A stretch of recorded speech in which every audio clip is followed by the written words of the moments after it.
The defense was really good, really impressed. Mhm. Zach Brown was all over the Oh. field.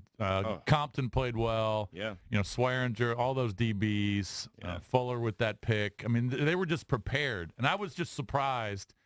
I don't get to see Seattle every week. Right.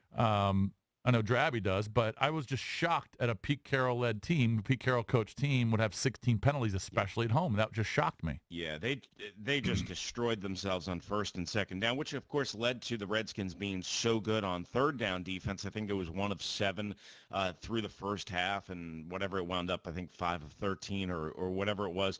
And it wasn't all because of penalties. The Redskins obviously made some plays on third down. You mentioned, Jason, Zach Brown. I mean, every time you looked up, and this was the plan from Greg Minuski was, okay, how do we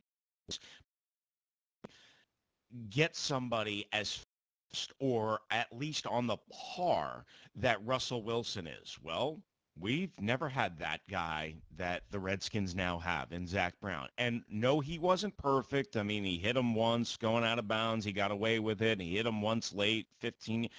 He sacked him once. He didn't always get there, but he created enough pressure, and because of his speed, Russell Wilson didn't have always the ability that he's had against the Redskins and against the rest of the NFL to escape. And then you mentioned Will Compton.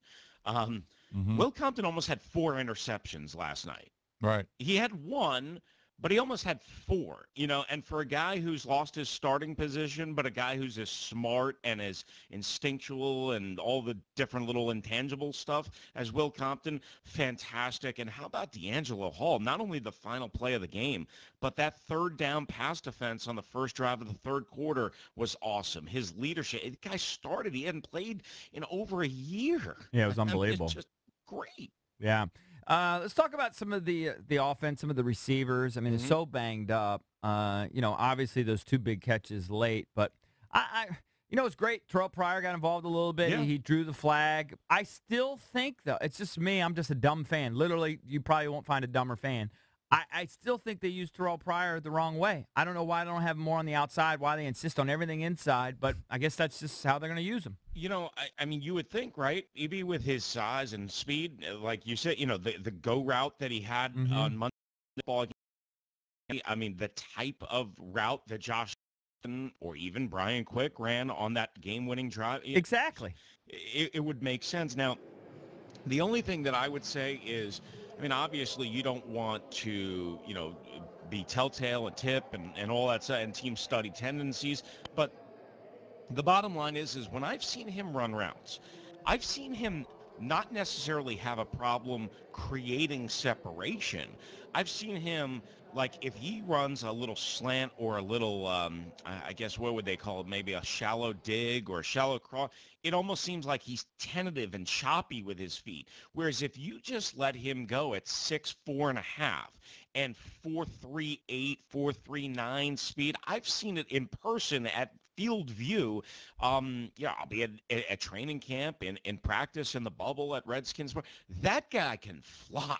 So, like, to your point, just throw one up for him. Yeah. If you can block it, if you can protect. And one thing that I would say is, it was interesting yesterday, like at least 4 times, maybe 5 times, they 7-step dropped on first down. That was the game plan, was to throw deep or to set up deep shots on first down, including the safety, by the way, which obviously was from a shotgun, and Kirk kind of like settled with a 2-step drop after the shotgun, kind of portion of it.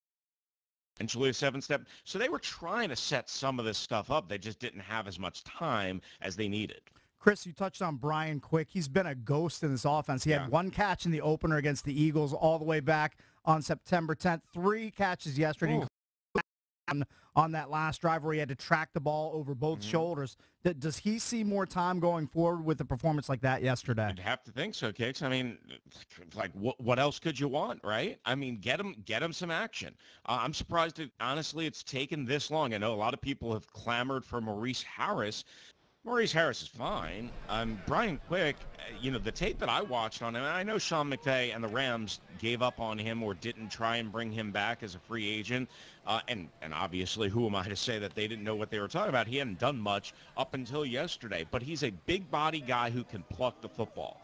And, I didn't see that type of route, that type of adjustment, that type of, I guess, beauty in what he did on that game-winning drive. I kind of envisioned if he had made a big imprint, he would climb the ladder and just, again, pluck one out of the air, because that's what he does well. But this is a guy who's still raw.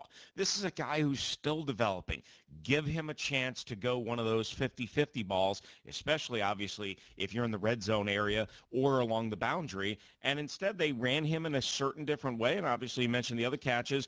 But on that final drive, great job readjusting. I mean, I watched that a couple of times late last night. I mean, you just can't ask for a better job for a receiver to help out his quarterback. And for those that are trying to dismiss what Kirk Cousins did on that drive because Quick helped him out, because Doxson made a great catch, I don't know what to say.